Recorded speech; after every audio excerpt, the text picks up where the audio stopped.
Bonjour, bienvenue pour cette 29e capsule d'écologie intégrale. Samedi prochain, 22 avril, c'est le jour de la Terre. Cette journée-là est célébrée depuis 1970.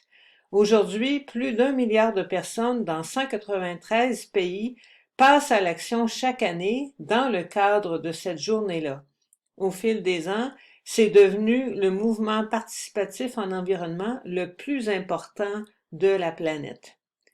Nous savons que notre Terre, c'est-à-dire le climat, les écosystèmes qui supportent tous les êtres vivants, sont mal en point.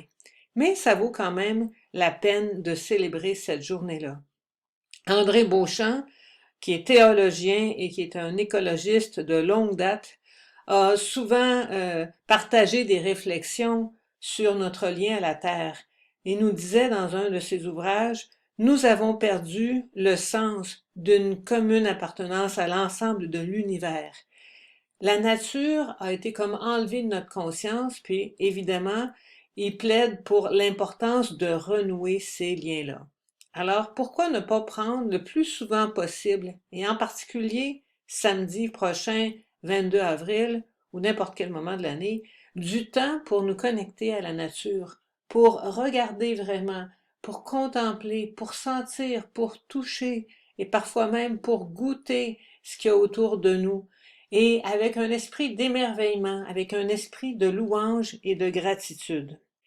Le philosophe Jean-Philippe Pierron, de son côté, nous dit qu'il y a des liens très importants entre qui je suis et mes liens avec tous les vivants qui m'entourent. Il me dit: notre histoire de vie, c'est tissé aussi de toute la nature qui a fait partie de ma vie. Et il nous invite à revoir notre histoire de vie en intégrant cette dimension des liens avec la nature. Et il appelle ça une éco-biographie. C'est une manière de réaliser qu'on n'est pas coupé du monde, mais qu'on est relié. Alors, si on se mettait à penser à toute l'importance qu'a eu un arbre, une rivière, une montagne, un beau paysage dans notre vie, ça nous donne une perspective différente sur le monde. Et il y a des recherches scientifiques qui montrent comment, même si on n'en a pas toujours conscience, on est fait pour être en lien avec la nature. Des recherches là, montrent que les patients qui ont seulement comme vue dans leur chambre de l'hôpital, vue sur un mur de briques, guérissent moins bien que ceux qui ont vu sur un parc, sur un arbre, sur un peu de nature. Donc ceux qui ont vu sur un mur de briques ont besoin plus d'antidouleurs, puis les infirmières reportent même qu'ils sont de moins bonne humeur, donc moins agréables comme patients. De son côté, l'équipe du docteur Louis Bérère, qui est neuropsychologue à l'Université de Montréal, a fait des recherches sur l'influence de la nature sur la santé globale et les bienfaits sont multiples du côté de la fréquence cardiaque et de la pression artérielle qui sont ralenties. L'activité nerveuse aussi sympathique, ça c'est le côté plus stressé, donc ça c'est diminué, tandis que notre système parasympathique qui nous rend plus calme, ça va mieux. Le cortisol, qui est l'hormone du stress, diminue aussi, donc il y a plein de bienfaits.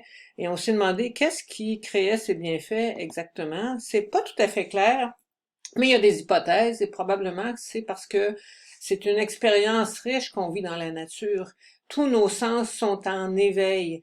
Il y a aussi le calme, il y a les odeurs qui ont un effet puissant, les molécules qui sont émises par les arbres, par exemple, qui sont bonnes pour notre santé.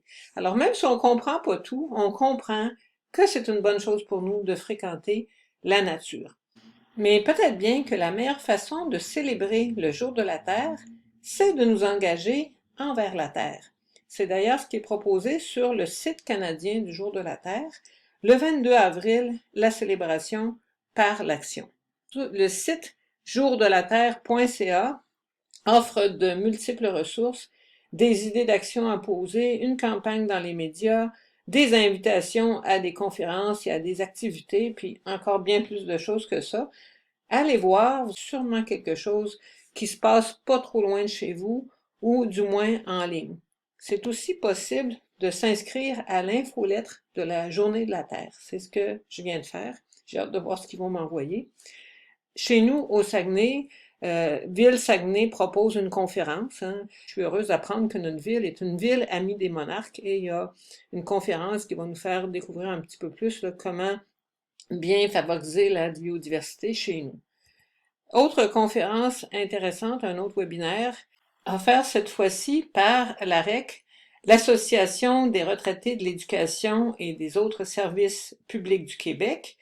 Donc, ce webinaire-là recevra comme invité Stéphane Boyer, nouveau maire de Laval et auteur du livre Des quartiers sans voiture. Il va parler des nombreux impacts des voitures dans les villes et va démontrer aussi la faisabilité de quartiers sans voiture. Il y a également des manifestations qui sont organisées un peu partout au Québec. Ce sera l'occasion de regrouper des citoyens, des familles, des groupes communautaires, toutes sortes de personnes qui ont à cœur l'avenir de la planète. Donc, il y en a peut-être une dans votre coin. Au Saguenay, le rendez-vous est à Place du Citoyen à 13h, samedi, le 22 avril. Venez marcher avec nous pour la justice climatique et sociale dans une ambiance festive et familiale. Du côté chrétien, il se passe aussi des choses. Allez faire un petit tour sur le site Pour l'amour de la création, un site canadien bilingue où des chrétiens de différentes confessions travaillent ensemble pour l'avenir de notre maison commune. Alors, il y a là aussi des activités, vous pouvez ajouter la vôtre. Et je termine en reprenant une suggestion de Jean-Philippe Pierron, le philosophe dont j'ai parlé plus au début et qui nous invitait à rédiger notre éco-biographie. Dans un article qu'il a écrit, il parle également beaucoup des psaumes. Il y a plusieurs psaumes qui sont des psaumes de louange, des psaumes où la nature est très présente et qui nous rappellent que la nature est en effet un lieu où on peut découvrir des visages du Seigneur, un lieu où on peut entrer en relation avec lui. Alors je vous laisse avec ces versets inspirants. Bénis le Seigneur, mon âme. Seigneur mon Dieu, tu es si grand.